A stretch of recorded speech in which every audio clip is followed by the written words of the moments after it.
अस्सलाम वालेकुम।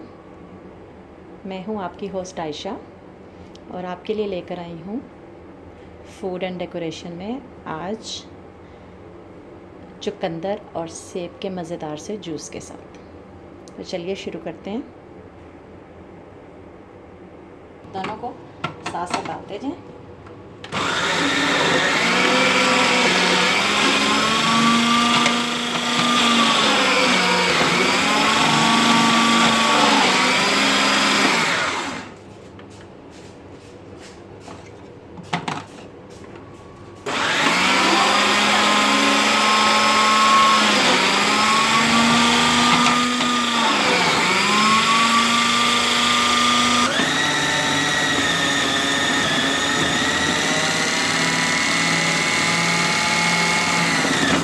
ये हमारा चुकंदर और सेब का जूस तैयार है।